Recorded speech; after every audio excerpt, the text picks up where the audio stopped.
The morning my startup got acquired, I was sitting alone at my kitchen table in a rented one-bedroom in Kitchener, Ontario, eating leftover butter chicken straight from the container and refreshing my email for the 14th time. When the confirmation finally came through the number with all those zeros, I didn't scream. I didn't cry. I just sat very still and thought about how my father had called my business idea a child playing pretend exactly 4 years, 2 months, and 11 days earlier. I remember the date because it was Thanksgiving, and my mother had made her usual maple glazed turkey, and my brother had just announced he'd been promoted to branch manager at his bank, and everyone was clapping, and then my father turned to me and asked what I was doing with my life, and I told him about the app I was building. And he laughed. Not a small laugh. The kind that fills a room. That was the last Thanksgiving I spent with my family. Let me back up. My name is Claire. I'm 31 years old. I grew up in Mississauga in a house that always smelled like my mother's cooking and my father's disappointment. My brother, Derek, is 3 years older than me, and from the time we were children, the math in our household was simple. Derek was the investment, and I was the overhead. Derek got the tutoring. Derek got the car at 16. Derek got the rest that my parents topped up every year without fail. When Derek decided to study finance at Western, my parents co-signed his student line of credit and paid his first and last month's rent in London without blinking. When I was accepted into computer science at Waterloo, a program that, objectively, is harder to get into, my mother said that was lovely. And my father said he hoped I understood they couldn't be expected to fund 2 educations, and that maybe I should look into OSAP and part-time work. I did. I took out the maximum in student loans, worked 22 hours a week at a campus coffee shop, and graduated with honors and $43,000 in debt. Nobody clapped for that at Thanksgiving. After graduation, I got a job at a mid-sized software firm in Waterloo. I was good at it. I was promoted twice in 18 months. But I had this idea, a platform for small Canadian retailers to manage inventory, loyalty programs, and supplier relationships from a single dashboard, built specifically for the regulatory and tax environment here, with French language support baked in from day one. Not an afterthought, a real bilingual product. I'd been sketching it in notebooks for 2 years before I finally worked up the nerve to talk about it. That Thanksgiving, I made the mistake of mentioning it. My father asked how much it would cost to build. I said I'd need about 8 months of runway. I'd saved enough to cover 6, and I was looking for a small friends and family round to cover the rest. My father looked at me the way you look at a child who has just announced they want to be an astronaut when they grow up, patient, a little tired, already moving on. He said the tech startup world was a graveyard. He said I had a perfectly good job and I should be grateful. He said Derek was the one in the family who understood money, and maybe I should talk to Derek before making any rash decisions. Derek, who was on his 3rd glass of wine, said the Canadian retail space was too fragmented, and the margins were brutal, and he wouldn't touch it. My mother said the turkey was getting cold. I left early that year. I drove back to Kitchener on the 401 inches the dark, and somewhere between Milton and Cambridge I decided that I was done asking for their opinion. I was done, actually, asking for anything at all. I quit my job 4 months later. I incorporated. I took out a small business loan through BDC, the Business Development Bank of Canada, and I moved into a cheaper apartment, and I built the thing. 16 months of 7-day weeks. Ramen and frozen pierogies and so much coffee that I started having heart palpitations. I launched a beta with 7 retail clients in the Waterloo region, iterated based on their feedback, launched properly, and within a year, had over 200 paying clients across Ontario and Quebec. During those 16 months, my family went quiet. Not a fight, no dramatic declaration, just silence. My mother stopped calling after I didn't come home for Christmas that first year. My father never called to begin with. Derek and I had a brief text exchange in February where he asked if I was still doing my app thing, and I said yes, and he said, good luck, and that was that. I want to be fair here. I didn't reach out either. I was heads down and exhausted, and, honestly, their silence was easier to work in than their skepticism. 2 years in, I hired my first 2 employees. 3 years in, I had a team of 11, and had expanded to British Columbia and Alberta. I also had 2 acquisition offers on the table. The second one, from a Vancouver-based enterprise software company, was the one I accepted. The number was significant enough that my lawyer actually paused on the phone before reading it back to me to confirm I'd heard correctly. I had heard correctly. The deal closed on a Thursday. I deposited the initial tranche that afternoon, and I sat at my kitchen table with my butter chicken and my laptop, and I thought about my father's laugh, and I felt something loosen in my chest that I hadn't realized had been tight for 4 years. Then, 9 days later, my mother called. I almost didn't pick up. I stared at her name on my screen, through 3 rings, and then I thought I'm 31 years old, and I have nothing to be afraid of, and I answered. She was warm. That was the first thing that struck me. Not awkward, not apologetic, just warm. As though no time had passed. As though we talked every week, She asked how I was doing. I said fine. She said she'd heard about my company. One of her friends had apparently seen a mention in the Globe and Mail, a small item about the acquisition, and she said she was so proud of me. The word landed strangely. Proud. I turned it over in my mind while she kept talking. She said the family was well. She said Derek was going through some things. She'd let him explain. She said my father wanted to talk to me. And then, before I could respond to any of that, my father's voice was on the line. He didn't start with hello. He started with, "We should meet. There are some things we need to discuss as a family." I agreed to brunch the following Saturday. I don't entirely know why. Maybe I wanted to see what they would do. Maybe some part of me still hoped that the call was what it sounded like, a genuine attempt to reconnect.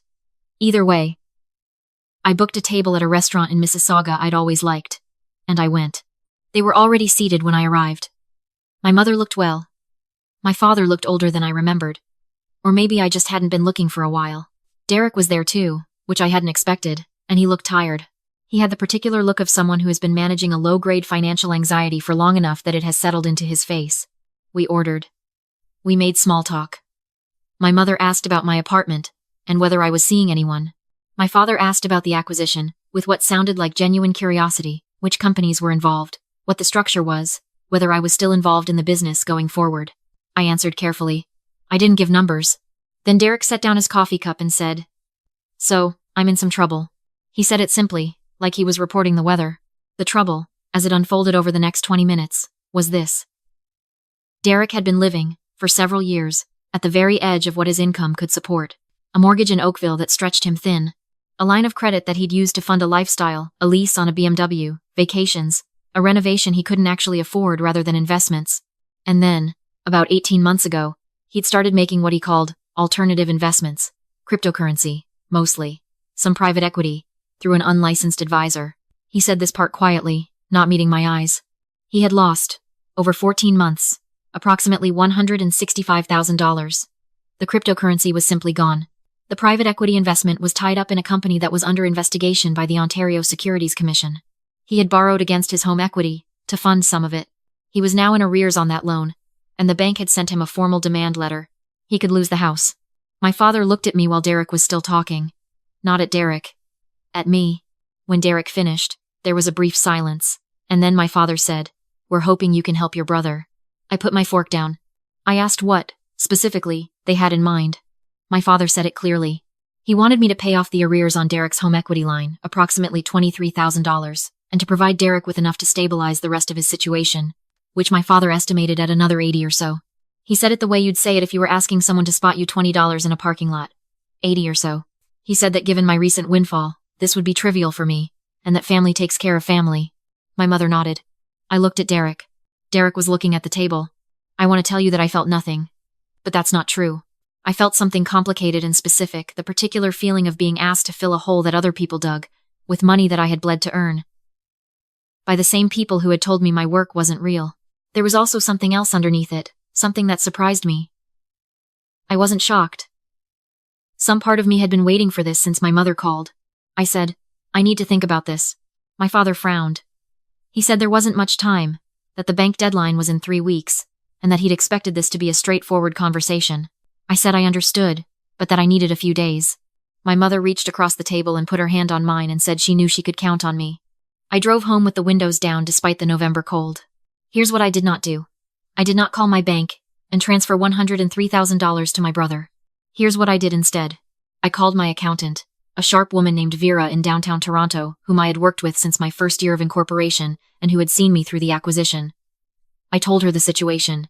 She listened without interrupting, and when I finished, she was quiet for a moment, and then she said, "Okay, there are a few ways we can look at this.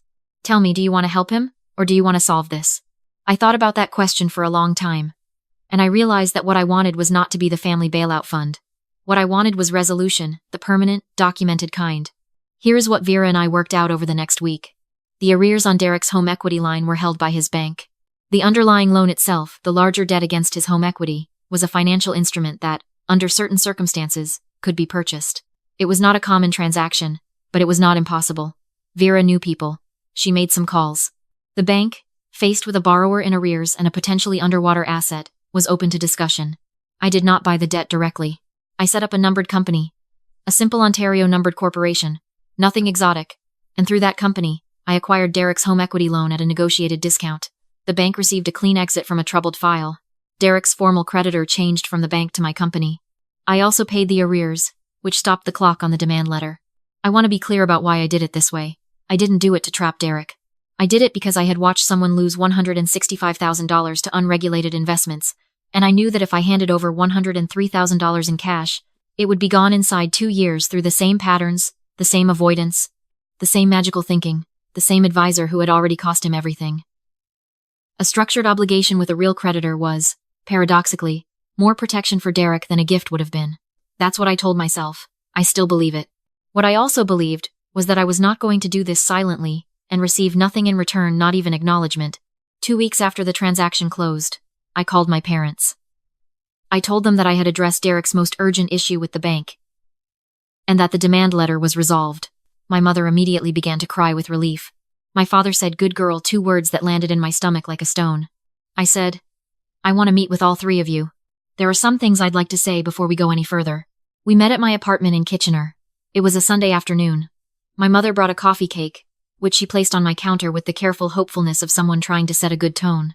My father sat in my living room and looked around the apartment with an expression I couldn't quite read, somewhere between reassessment and something he would never call pride. I served the coffee. I sat down across from them, and I said what I had been composing, in various forms, for 4 years.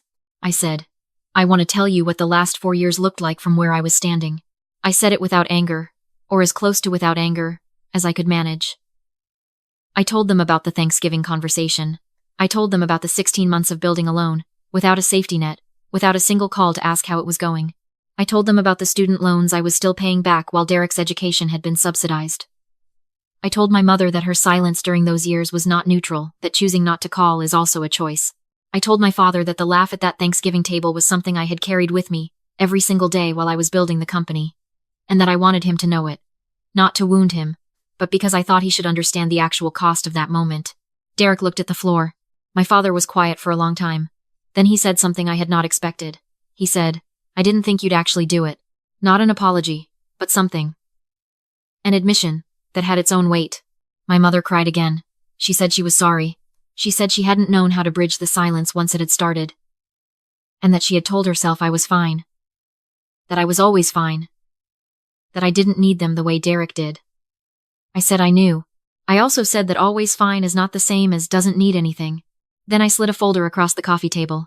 Inside was a 1-page summary of the transaction, the numbered company, the acquired debt, the repayment terms I had set for Derek, monthly payments, a fixed interest rate slightly below prime, a 10-year amortization, not punishing, not generous, fair. I said, "This is how this works now. I'm not a family bank account. I'm a creditor. Derek will make his payments, and as long as he does, he keeps his house. If he wants to discuss restructuring at any point in the future, he can talk to Vera. I'm happy to have a relationship with all of you, but this is the last time anyone in this family asks me for money. I mean that." My father picked up the document. He read it slowly. He set it back down. He said, "You've become very businesslike." I said, "Yes, you're welcome." Derek looked up then, for the first time since we'd sat down. He looked at me the way you look at someone you've just realized you've been misreading for years. He said quietly, "Just to me, I'm sorry, Claire. I should have been a better brother. I didn't say it was fine." "It wasn't fine." I said, "You can be one now. That was 8 months ago. Derek has made his monthly payments without exception. He sold the BMW. He is working with a licensed financial planner. I found her. A woman named Andrea who specializes in recovery planning and who does not have an unlicensed offshore anything in her portfolio. My mother texts me on Sunday mornings. Small things, recipes and news articles, and the occasional photo of the garden. My father called me last month to tell me he'd read a profile of the Vancouver company that acquired my startup, and that they'd described my platform as transformative infrastructure for Canadian SMBs. He read that phrase out loud to me over the phone. I could hear him trying to find a way to say something that he didn't have the vocabulary for yet. I let him sit with it. I didn't forgive everything at once. That's not how it works, not honestly, anyway. What I did was decide that I was no longer interested in carrying the weight of their expectations or their dismissal. I put it down. I kept the lesson. That the most important approval I ever needed was the kind that shows up in a signed term sheet, and I'd already gotten that. I still eat butter chicken from the container sometimes. Left over, cold, on a Thursday night, alone in my kitchen. And when I do, I think about that moment, the email refreshing, the zeros, the silence before the feeling arrived. I built something real. I built it without them. And then, eventually, I figured out how to let them back in on my own terms. That is the only kind of homecoming I was ever interested in. If any part of this story feels familiar to you, if you have ever been the one in your family who was told that your ambition was too much, or not enough, or simply inconvenient, I want you to know that silence can be a strategy. Patience can be a strategy. Building quietly, without their permission or their applause. And then standing in the room where the deal closed and knowing you did it yourself, that's not revenge.